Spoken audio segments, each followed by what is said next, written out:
depuis plus de 20 ans le champion d'une Europe unie, la France a toujours eu pour objet essentiel de servir la paix. L'Europe n'a pas été faite, nous avons eu la guerre. L'Europe ne se fera pas d'un coup, ni dans une construction d'ensemble. Elle se fera par des réalisations concrètes, créant d'abord une solidarité de fait. Le gouvernement français propose de placer l'ensemble de la production franco-allemande de charbon et d'acier sous une haute autorité commune. Lo statista Robert Schuman, avvocato e ministro degli esteri francese, tra il 1948 e il 1952 è considerato uno dei padri fondatori dell'unità europea. Di fatto, alla fine del suo mandato, l'Assemblea parlamentare europea lo proclamò padre dell'Europa. Nel discorso reso noto il 9 maggio del 1950 propose la creazione di una comunità del carbone e dell'acciaio, i principali materiali per l'industria bellica. In particolare presentò la sua proposta di creare una federazione europea, essenziale per il mantenimento di pacifiche relazioni in Europa. La dichiarazione Schuman, nota a livello internazionale, portò alla creazione della CECA, Comunità Europea del Carbone e dell'Acciaio, e costituì il punto di partenza del processo di integrazione europea, che condusse poi alla formazione dell'Unione Europea. Per ricordare tale origine, il 9 maggio viene celebrata annualmente la Festa dell'Europa e quest'anno ricorre il 70° anniversario. Che cos'è l'Europa? L'Unione Europea non è uno Stato, ma un'associazione unica nel suo genere tra paesi europei, i cosiddetti Stati membri, che insieme rappresentano gran parte del continente europeo. Nei paesi dell'Unione Europea vivono più di 510 milioni di persone, ovvero il 7% circa della popolazione mondiale. Attualmente l'Unione Europea è costituita da 28 paesi. Nel giugno del 2016 i cittadini di uno Stato membro, il Regno Unito, hanno votato a favore dell'uscita dall'Unione Europea. Tutti i paesi dell'Unione Europea, pur avendo ciascuno la propria cultura, la propria lingua e le proprie tradizioni, condividono gli stessi valori comuni. Un valore fondamentale comune a tutti gli Stati membri è la democrazia. Gli altri valori comuni a tutti gli Stati membri dell'Unione Europea sono la dignità umana, la libertà, l'uguaglianza, lo Stato di diritto e il rispetto dei diritti umani, compresi i diritti delle persone appartenenti a minoranze. Come funziona l'Unione Europea? Chi e come decide in Europa? Il Parlamento europeo dà voce ai cittadini, rappresenta i cittadini dei paesi dell'Unione Europea che scelgono i deputati europei mediante elezioni dirette ogni 5 anni. Le principali riunioni del Parlamento si svolgono a Strasburgo, in Francia, 12 volte l'anno e a Bruxelles, in Belgio, 5 volte l'anno. Il Parlamento conta 751 membri, provenienti da tutti i paesi dell'Unione Europea. In esso si adottano decisioni sulle leggi europee congiuntamente al Consiglio. Il Parlamento elegge il Presidente della Commissione Europea e approva i 28 membri che compongono il Collegio dei Commissari. Il Consiglio europeo è formato dai capi di Stato o di governo dei paesi dell'Unione Europea, che si riuniscono almeno 4 volte l'anno. Queste riunioni sono spesso denominate vertici europei. Il Consiglio europeo definisce le principali priorità e gli orientamenti politici generali dell'Unione. Il suo presidente è eletto ogni 2 anni e mezzo.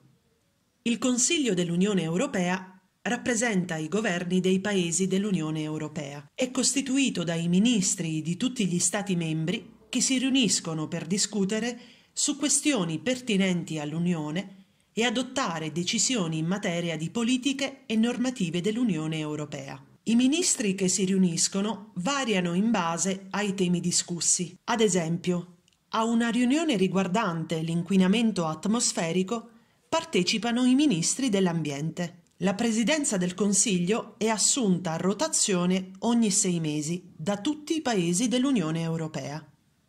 La Commissione europea propone nuove leggi e nuovi programmi nell'interesse generale dell'Unione. Prima di formulare una proposta, la Commissione consulta i parlamenti nazionali, i governi, i gruppi di interesse e gli esperti, nonché i cittadini, che sono invitati a formulare le loro osservazioni online. La Commissione europea si compone di 28 membri, un presidente e 27 commissari, compresi i vicepresidenti. Ogni membro della Commissione è competente per un determinato settore, ad esempio l'energia, l'economia o il commercio. Come l'Europa è presente nelle nostre vite quotidiane. Viviamo in un continente in cui regna la pace. Facciamo parte della maggiore economia del mondo e siamo liberi di vivere e viaggiare in altri paesi dell'Unione. Tuttavia, beneficiamo anche di vantaggi meno ovvi, che ogni giorno fanno davvero la differenza. Viaggiare nell'Unione Europea è facile e sicuro. La maggioranza dei paesi dell'Unione Europea e alcuni paesi terzi hanno eliminato i controlli reciproci alle frontiere, firmando l'accordo di Schengen, che prende il nome dall'omonima cittadina lussemburghese nella quale fu firmato nel 1985 il primo accordo per l'abolizione dei controlli alle frontiere. Come cittadini europei potete viaggiare nei 26 paesi Schengen. Chiunque può decidere dove vivere o cercare un lavoro. La libera circolazione delle persone è possibile grazie al mercato unico dell'Unione Europea. Libera circolazione delle merci, dei servizi e dei capitali nell'Unione Europea. Nell'Unione Europea possono circolare liberamente non solo le persone, ma anche le merci, i servizi e i capitali. Con il termine capitali non si intende solo il denaro, ma anche gli investimenti, i prestiti e i crediti e altre operazioni con le istituzioni finanziarie, quali i legati e conferimenti. Sanità e sicurezza in tutto il territorio dell'Unione Europea. Se vi ammalate o subite un infortunio mentre vi trovate in un altro paese dell'Unione Europea, come cittadini dell'Unione avete diritto a ricevere l'assistenza necessaria nell'ambito del sistema sanitario pubblico alle stesse condizioni dei cittadini del paese che vi ospita. I cittadini dell'Unione Europea hanno inoltre accesso ad alimenti sicuri e opportunamente etichettati. Gli standard dell'Unione Europea in materia di sicurezza degli alimenti sono infatti tra i più elevati al mondo. Telecomunicazioni di qualità nell'Unione Europea. Negli ultimi anni l'utilizzo di telefoni cellulari e dispositivi smart all'estero è diventato molto più economico. Le norme dell'Unione Europea hanno notevolmente ridotto i costi, di oltre il 90% dal 2007, fissando prezzi massimi. Le tariffe di roaming sono state abolite a giugno del 2017. Ciò significa che quando utilizzate il cellulare all'estero spendete quanto spendereste nel vostro paese. I diritti dei consumatori dell'Unione Europea. Quando fate acquisti nell'Unione Europea siete tutelati da leggi di ogni sorta. Ad esempio, come consumatori dell'Unione Europea avete diritto ad una garanzia di almeno 2 anni sui prodotti che acquistate nell'Unione, ad esempio prodotti di elettronica. Vieta oneri e costi occulti negli acquisti online. Dal 2015 i consumatori dell'Unione Europea sono più tutelati nei loro acquisti online. Oggi, nell'Unione Europea, esiste una legge che vi lascia 14 giorni di tempo per decidere se restituire le merci acquistate a distanza, su internet o per telefono. I finanziamenti dell'Unione Europea nella vostra regione. Nel corso degli anni l'Unione Europea ha finanziato migliaia di progetti che hanno apportato vantaggi ai singoli Stati membri e all'Unione nel suo complesso, in termini di qualità della vita dei cittadini, di crescita economica e di posti di lavoro. Una moneta comune in 19 paesi dell'Unione Europea, l'euro. L'uso di una moneta comune in un mercato unico, in cui avvengono scambi commerciali tra persone di paesi diversi, presenta una serie di vantaggi. Le imprese possono effettuare i conteggi e fatturare in una sola valuta e non sono soggette ai rischi legati alla fluttuazione dei tassi di cambio. Per i consumatori è più facile confrontare i prezzi nel proprio paese, all'estero e online. L'improvvisa emergenza legata all'epidemia da Covid-19 ci ha catapultati in un mondo diverso.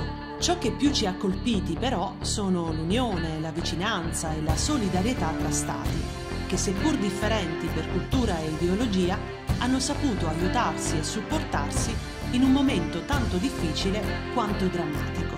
Oggi un segno di positività e speranza arriva dall'Europa, che allenta il lockdown con parsimonia e sicurezza, alleggerendo le restrizioni messe in atto per contenere la diffusione del coronavirus.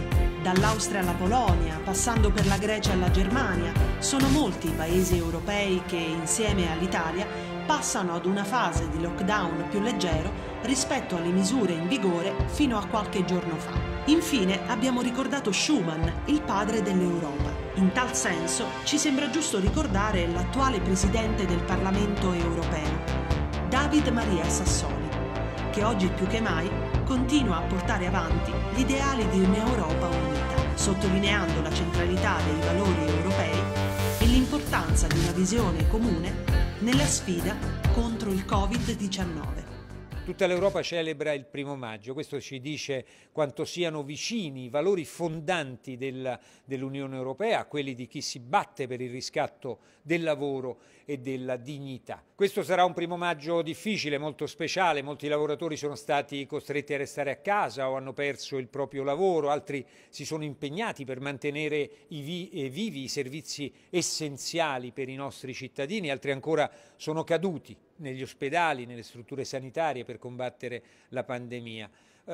Sono queste persone che fanno il loro dovere anche in tempi così difficili che ci danno la speranza di un mondo migliore. Non sono eroi, sono persone come noi, cittadini europei, che hanno scelto di stare dalla parte giusta, quella della solidarietà e della dignità umana. Ora che si avvicina il momento di un nuovo inizio per tutti, non dobbiamo dimenticarli. Lavoro e sicurezza per tutti devono essere al centro del nostro impegno. Lavoro per chi lo ha perso, sicurezza per chi torna a produrre e a fornire servizi. Buon 1° maggio a tutti, a chi lotta per darci una speranza e un futuro diverso. L'Europa non lascerà nessuno da solo.